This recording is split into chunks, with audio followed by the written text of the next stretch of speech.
Hello, magandang araw po sa ating lahat, sa ating mga kababayan from Luzon, Visayas, and Mindanao. Kamusta po kayo, no? At syempre sa iba't ibang bahagi po ng mundo. Ito po ang inyong lingkod, ang munting tinig ng ordinaryong Filipino. Kung kayo ay bago sa ating channel, huwag kalimutan mag-share, mag-like, and subscribe.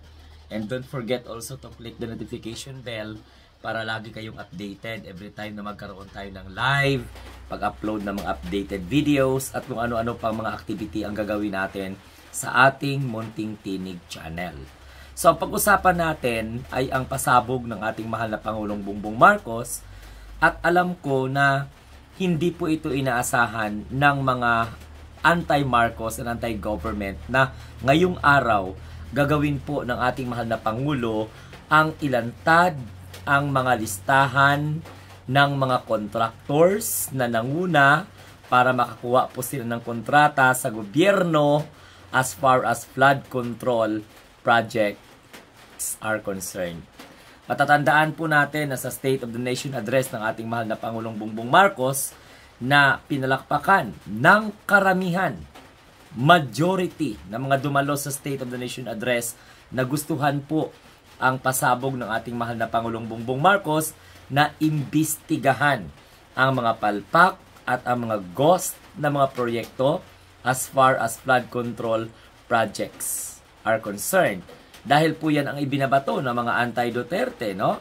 Anti-Marcos, no? At saka yung mga pro-Duterte, yan ang ibinabato nila sa gobyerno. Hindi nila akalain na papatusin sila ng ating mahal na Pangulong Bongbong Marcos sa pag-direkta or pag-direct or pag-instruct, no, sa pamamagitan ng pagpapasumite sa Department of Public Works and Highways ng mga natapos na flood control projects sa loob ng 3 taon at yung mga hindi pa po natapos. So ayun nga, mga kamunting tinig, lumabas na ang ilan pa pala sa mga kontraktor ay may kinalaman sa mga kaalyado sa politika ng mga Duterte na kung saan nakalaban pa ng iba, ng iilan, lalong-lalo na po ni Mayor Vico Sotto ng Pasig.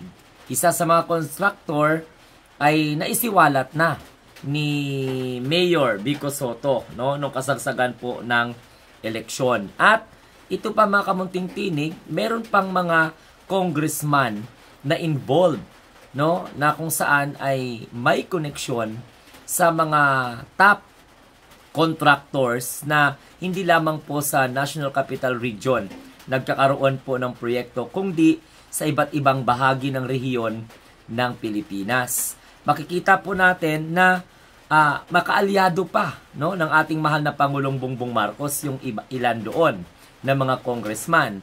Pero ito lang talaga masyado kong na-appreciate itong administration na ito dahil wala po itong patumpik-tumpik. Anong sabi ng ating mahal na Pangulo? Kung i-interpret po natin, walang sasantuhin ang ating mahal na Pangulo sapagkat siya mismo ay nagbolunteer na magiging sumbungan ng taong bayan. So ipapublish sa website, sumbungan, isumbong sa ating mahal na Pangulo, malaya po ang mga kababayan po natin na mag-scrutinize, mag-analisa ng mga natapos na at hindi pa natapos at ongoing pa na mga flood control projects. So, in the name of transparency and accountability, nakikita po natin na talagang seryoso itong administration na ito. Sabi nga po ng ating mahal na Pangulo, baka nga po may mga malapit pa sa kanya na masasagasaan sa investigation. So, wag tayong magmadali dahil kahit may mga nabanggit na mga pangalan ng mga congressman na may kinalaman or may relasyon o may connection dyan po sa mga nabanggit na mga top contractors na yan, they are subject for investigation. Hindi naman po agad-agad na, okay, may kasalanan ka or whatsoever. Siyempre, dininggin pa rin sa pamamagitan ng due process at ayun nga, meron pong inatasan na Regional Project Committee na mag-iimbestiga at saka i-audit lahat ng mga natapos na at mga hindi pa natapos at sisimulan pa lang ng mga flood control projects. So, ibig sabihin, Pag halimbawa na-publish na po yan, nagkakaroon pa ng investigation sa Committee on Public Accounts, no, pagdating po sa mga flood control projects, malaki pong signal ito na ang gobyerno na ito, na Marcos administration,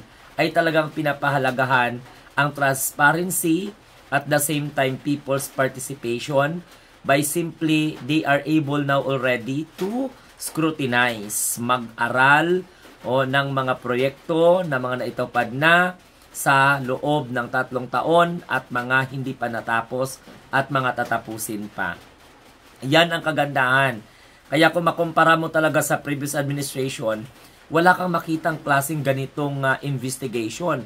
Kahit pa nga po mga kaalyado ng ating mahal na Pangulong Bongbong Marcos, kapag lumabas sa investigation na may kinalaman sila, ay talagang hindi sila sasantuhin. Iba po gumalaw ang Marcos. Kaya tandaan po ninyo, tahimik lang si PBBM, sinasabi nilang weak, sinasabi nilang corrupt, pero ngayon ang Pangulo ay nilalabanan ang korupsyon. Kaya tahimik lamang po ang ating mahal na Pangulong Bongbong Marcos gumalaw, pero mayroon po talagang, kung sa Ilonggo pa, agi, or mayroon po talagang output, at mayroon po talagang resulta.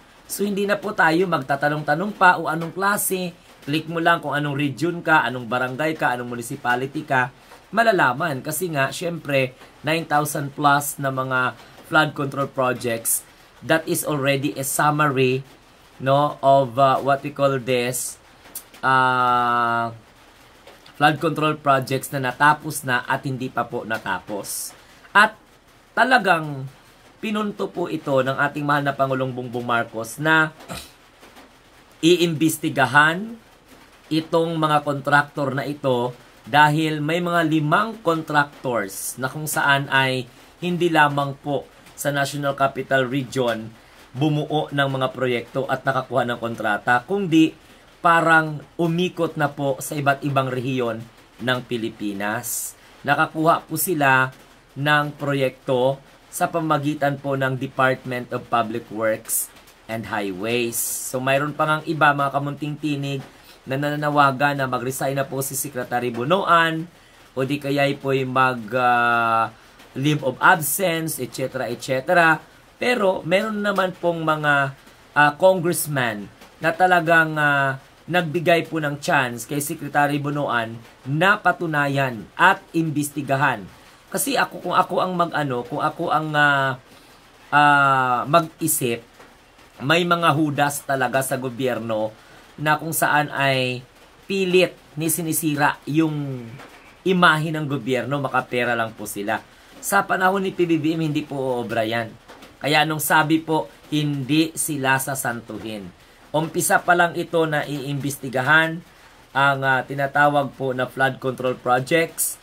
So ang susunod dyan ay tubig at kung ano-ano pa na mga series of investigations for the sake of transparency.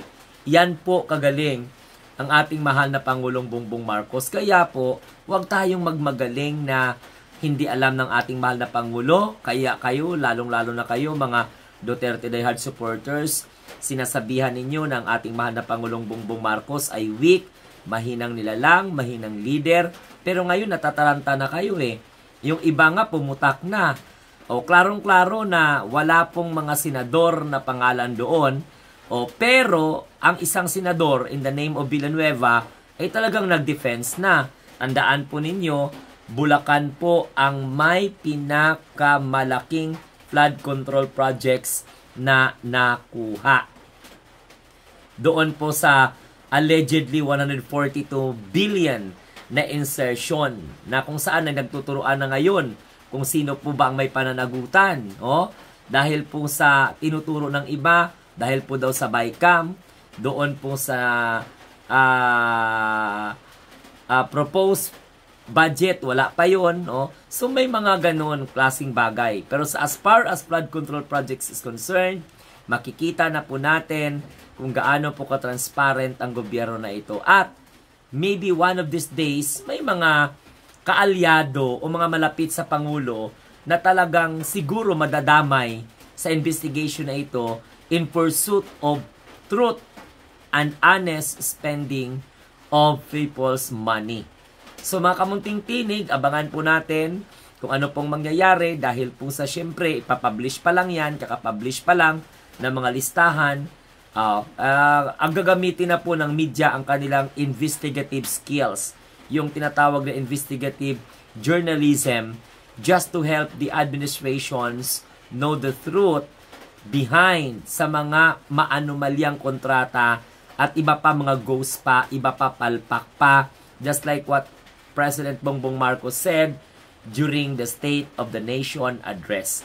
So, sa loob po ng 3 taon na naiwan, so this is a golden age of transparency and accountability. Mapapanagot ang kailangan managot, pero syempre, dadaan po sa process, dadaan po sa investigation. Kung may mga congressman man nasangkot because of the what we call this expose of Senator Panfilo Lacson, dapat wag na siyang mag-atubili pa, wag na siyang magduda at bilisan niya na ipangangalanan ang mga congressman na yon after the investigation, ipapatawag sa Committee on Accountability, and of course, let themselves explain to the Filipino people, okay, in behalf of investigation in the aid of legislation. Kasi karapatan po ng taong bayan, malaman ang ganyang klaseng mga bagay-bagay. So mga kamunting tinig, congratulations, good job kaya sa ating mahal na Pangulong Bongbong Marcos. Ngayon, natataranta na po yung sangkot sa mga maanumalyang proyekto na may kinalaman po sa flood control projects na ginastuhan po ng gobyerno yan ng a matter of 500 billion pesos or Philippine money. Pero sabi nga ng ating mahal na Pangulong Bongbong Marcos, hindi po sasantuhin. Kailangan imbestigahan at kung kailangan may managot, kailangan panagutin. Against ka man sa administration or kaalyado ka man ng administration, once mapatunayan sa investigation na sangkot ka sa mga maanomalyang kontrata, edi bahala kayo. At ito po ang inyong lingkod, ang muting tinig ng ordinaryong Pilipino nagsasabing, tayo po ang mga bagong Pilipino sa bagong Pilipinas. Kaya huwag kalimutan mag-share, like, and subscribe. Good job! Congratulations, mahal na Pangulong Bongbong Marcos. Nagulat mo naman ang mundo ng mga hindi po naniniwala sa iyo na mga alinganga at tanga. Lalong-lalo na ang kaalyado ni Rodrigo Roa Duterte na mga bobo at abno.